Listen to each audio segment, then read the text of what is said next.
کر کے لوگ کس طرح لے جاتے ہیں، لے جا کر کے امام کے سامنے رکھ کر اس کو نماز پڑھا کر کے ہم دیکھتے ہیں جب جنازے دفن ہوتے ہیں، یہ بندہ اپنی زندگی میں چھوٹی سی مٹی کی دھول بھی اپنے کپڑے پہ برداشت نہیں کرتا تھا، آج اس کے ہی عزیز بھر بھر مٹھی بھر کے اس پر مٹی ڈال کر چلے جاتے ہیں۔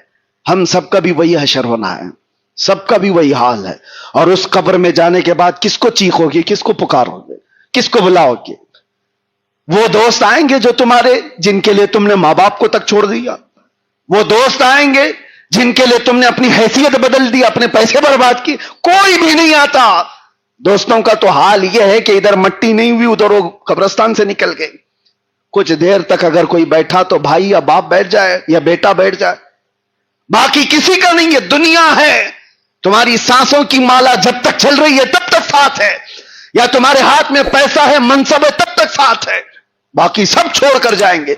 جب قبر کی تختیاں بند ہو جائیں اور گھوپ اندھیرا چھا جائے اس وقت کوئی نہیں آتا، کوئی نہیں ہوگا۔ تم نے اپنے آپ کو جب برباد کیا اس کے بعد سے اس کی شروعات ہوگی۔ قبر کی زندگی آخرت کی پہلی منزل ہے، یہاں سے پھر تمہارا احتساب، یہاں سے پھر تمہارا حساب شروع ہو جائے گا۔ بتا تو نے جوانی کہاں کہاں خرچ کی ہے، کہاں کہاں خرچہ کیا؟ میرے عزیزو، اس اندھیری رات میں اگر کوئی آتا ہے تو صرف آمنہ کا لال تشریف لاتا ہے۔ میرے آقا صلی اللہ علیہ وسلم کی آمد کی بات بتائی جاتی ہے، وہ قبر میں تشریف لاتے ہیں۔ جو نبی پاک صلی اللہ تعالی علیہ وسلم قبر میں بھی آئیں اور حشر میں بھی ہمارا ہاتھ پکڑے، آج تم ان کا دامن پکڑنے سے بھاگ رہے ہو، آج تم ان کے پیچھے چلنے سے بھاگ رہے ہو۔ آ جاؤ واپس، اٹھو، وہ گر نہ حشر نہ ہوگا پھر کبھی، دوڑو کہ زمانہ چال اپنی چل گیا، اپنے محلوں کو نشہ سے پاک کرو۔ دل درد کرتا ہے میرے عزیزوں، میرا ان سے کوئی لینا دینا نہیں ہے، ان نوجوان بچوں سے ہمارا کیا رشتہ ہے؟ تم نشہ کرو گے، برباد ہو جاؤ گے، لوگ تماشا دیکھ کر کے ہنسیں گے اور کچھ نہیں ہوگا۔ ایک چھوٹی سی بچی جنازے میں حاضر تھا، میں آپ کو بتا رہا ہوں، 6 سال کی بچی ہے، اس کا باپ کینسر کی وجہ سے مر گیا، بہت جوانی میں مر گیا، اور کینسر کس وجہ سے؟ نشہ کی وجہ سے۔ اور اس کی بچی نے ایک بار مجھ سے جو سوال کیا آج تک دل پہ لگتی ہے بات، کہا کہ حضرت آپ تو بتائیے، ہم تو چھوٹے ہیں اور میری ماں کے لیے ہمارا کیا قصور ہے جو ہمارے ابا اس طرح کر کے چلے گئے ہیں؟ ہمارا کیا قصور ہے، ہمارا کیا، پوری زندگی ہم بغیر باپ کے ہی رہیں گے؟ اس بچی کے وہ جملے آج بھی چبھتے ہیں۔ میں نوجوانوں سے پوچھتا ہوں، تم کس پر ظلم کرو گے؟ تمہارے ساتھ کتنی زندگیاں جڑی ہوئی ہیں، کتنی زندگیاں جڑی ہوئی ہیں، تم اپنے انٹرٹینمنٹ کے لیے، اپنے عیش کے لیے کتنوں کو برباد کرو گے؟ ان کی زندگیاں نہیں ہیں جو تمہاری آس پر جی رہے ہیں؟ تمہارے بچے ہیں، بھائی ہیں، بہنیں ہیں، کتنے لوگ تمہارے انتظار میں ہیں۔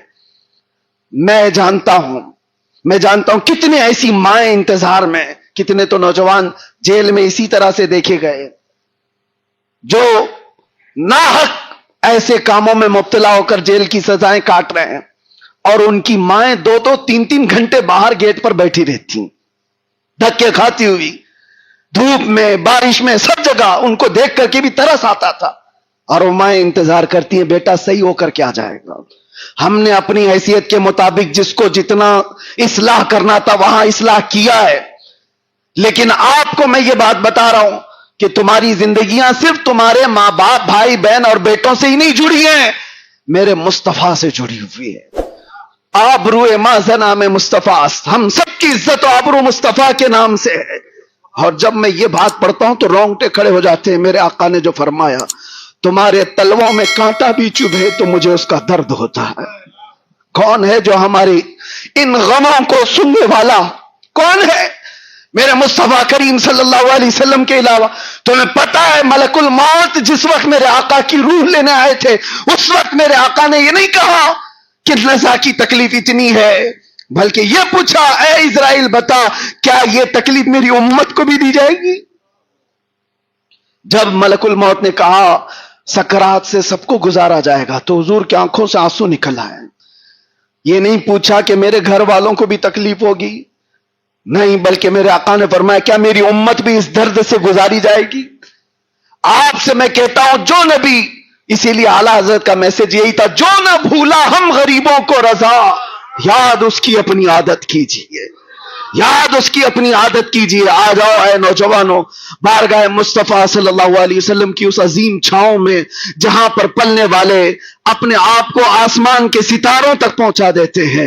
آپ کو پتا ہے ایک عرب نے آدمی کا بول بالا کر دیا، خاک کے ذروں کو ہمدوش سریا کر دیا، خود نہ تھے جو راہ پر اوروں کے ہادی بن گئے، کیا نظر تھی جس نے مردوں کو مسیحا کر دیا۔ آج بھی اس دربار میں آنے کی تمہاری دیر ہے، شرماؤ مت۔ جن لوگوں کے دہلیز پر تم نے گھنٹوں گزارے ہوں گے، اس نیتا، اس آقا، اس مالک، لیکن ملا کیا؟ تمہارے غموں کی بپتا جہاں سناتے ہو لوگ تمہارا مذاق ہی تو اڑاتے ہیں، مذاق اڑاتے ہیں۔ تمہارا بیٹا بگڑ گیا، کسی کے پاس جا کر کے شکایت کی، اس نے ہاں ہاں کر کے سن لیا، جانے کے بعد 4 لوگوں سے کہتا پتا ہے فلاں آیا تھا اپنے بیٹے کے بگڑنے کی شکایت کر رہا تھا، اس کا بیٹا تو برباد ہو گیا، ایسا ہے ویسا ہے۔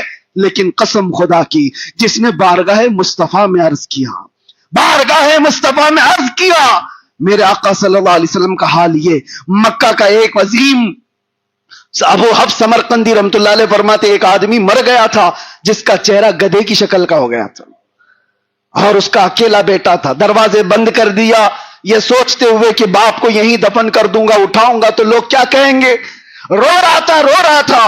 عرض کیا میرے آقا کی بارگاہ میں، اچانک وہ کہتا ہے وہ گھر کی عورتوں کو بھی سمجھا دیا تھا دروازے بند کرو، اس جنازے کو ہمارے باپ کو یہیں دفن کر دیں گے، لوگوں کو نہیں دکھائیں گے، دکھانے جیسا چہرہ بھی نہیں ہے۔ اسی اثنا میں گھر کا ایک دروازہ کھلتا ہے، ایک بزرگ آتے ہیں، چہرے پر چادر پڑی ہے، سیدھے اس میت کے پاس گئے، اس کے چہرے پر ہاتھ رکھا، چادر ڈھانک دی، اور پھر اس نوجوان کے پاس آ کر پوچھتے ہیں وہ بزرگ بتا کیا بات ہے؟ اس نوجوان نے کہا آپ کون ہیں، کیسے آ گئے میرے گھر پر؟ میں نے تو سب دروازے بند کیے تھے، لیکن اب آپ نے دیکھ ہی لیا میرے باپ کو تو دیکھو، اسی لیے تو رو رہا ہوں، غم اس بات کا ہے میرا باپ مر گیا لیکن چہرہ گدھے کی شکل کا ہو گیا۔ تو آنے والے بزرگ نے کہا کچھ بھی تو نہیں ہوا، جا کے دیکھ لے۔ وہ نوجوان کہتا میں اٹھ کر کے اپنے باپ کے چہرے کو دیکھا تو نہایت ہی چمکتا دمکتا چہرہ، کچھ نہیں ہوا۔ اتنے میں وہ بزرگ جا رہے تھے، یہ دامن پکڑ لیا، کہا آپ کون ہیں؟ اللہ کے فرشتے ہو؟ کون ہیں؟ پلٹ کر کے آنے والے بزرگ نے کہا انا محمد رسول اللہ صلی اللہ علیہ وسلم۔ میرے آقا نے فرمایا میں محمد اللہ کا رسول ہوں۔ اس نے قدموں پر گر کر کے پوچھا کہ آقا میرے باپ کے ساتھ کیا ہوا؟ میں یہی بتانا چاہتا ہوں۔ حضور فرماتے ہیں تیرا باپ کچھ گناہوں میں مبتلا تھا جس کی وجہ سے اللہ کا غضب ہوا۔ بیٹے نے پوچھا کیا کیا تھا میرے باپ نے؟ اب توجہ، میرے آقا فرماتے یہ ہماری عادت نہیں کہ باپ کے گناہ بیٹے کو بتائے جائے، یہ ہماری عادت نہیں کہ باپ کے گناہ بیٹے کو بتائے جائیں، جو کیا تھا چھپا دیا گیا۔ آتا ہے فقیروں پہ انہیں پیار کچھ ایسا، خود بھیک دے اور خود کہے منگتے کا بھلا ہو۔ حضور پاک صلی اللہ علیہ وسلم فرماتے ہاں ایک عادت تیرے باپ کی اچھی تھی، اچھی جو ہے وہ بتا دیا، اچھی جو ہے وہ بتایا۔ فرماتے ہیں تیرا باپ اس وقت تک بستر پہ سوتا نہیں تھا جب تک 100 مرتبہ مجھ پہ درود نہیں بھیجتا تھا۔ اس کا انتقال ہوا تو فرشتوں نے مجھے بتایا، میں چل کر کے آ گیا اور اللہ کی بارگاہ میں عرض کیا کہ مولا تیرا غضب ہوا، اس کا چہرہ بدل گیا، لیکن مولا یہ درود پڑھنے والا چہرہ ہے، اگر یہی برباد ہوا تو دنیا کیا تانا دے گی؟ اللہ نے حکم فرمایا محبوب آپ اپنا ہاتھ ہٹاؤ، اس کے چہرے کو سب سے زیادہ حسن ہم دیں گے۔ میرے آقا کا ہاتھ رکھنا تھا کہ وہ چہرہ چمکنے لگا۔ بات یہ عرض کرنا چاہتا ہوں جو کچھ بھی ہے وہ حضور پاک کے دربار سے ہے۔ آ جاؤ ایک بار اپنے تمام معاملات کو لے کر، اسی لیے اعلیٰ حضرت فاضل بریلوی رحمت اللہ تعالی علیہ یہ فرماتے ہیں اپنے دل کا ہے انہی سے آرام، سونپے ہیں سب انہی کو سب کام، سونپے ہیں انہی کو سب کام، چارہ درد رضا کرتے ہیں، لو لگی ہے کہ اس در کے غلام چارہ درد رضا کرتے ہیں، جان و دل ہوش و خرد سب تو مدینے پہنچے، تم نہیں چلتے رضا سارا تو سامان گیا۔ حضور کے دربار میں اپنے آپ کو سرنڈر کرو، پیش کرو، پھر دیکھو عزتوں میں اضافہ کیسے ہوتا ہے۔ اللہ کریم کہنے سننے سے زیادہ عمل کی توفیق عطا فرمائے۔ آ جاؤ، آج جو نوجوان ادھر ادھر بھٹکے ہوئے تھے ان سب کو دعوت فکر دے کر میلاد کی برکت سے، ربیع الاول کی برکت سے اس مجمع میں عرض کرتا ہوں، چلو پکارتے ہیں بارگاہ مصطفیٰ میں سچے دل سے، آؤ ایک بار ایک آواز ہو کر کے عرض کرو، میں مجرم ہوں آقا مجھے ساتھ لے لو، میں مجرم ہوں آقا مجھے ساتھ لے لو، کہ رستے میں ہیں جا بجا تھانے والے، چمک تجھ سے پاتے ہیں سب پانے والے، میرا دل بھی چمکا دے، میرا دل بھی چمکا دے، میرا دل بھی چمکا دے، لبیک یا رسول اللہ،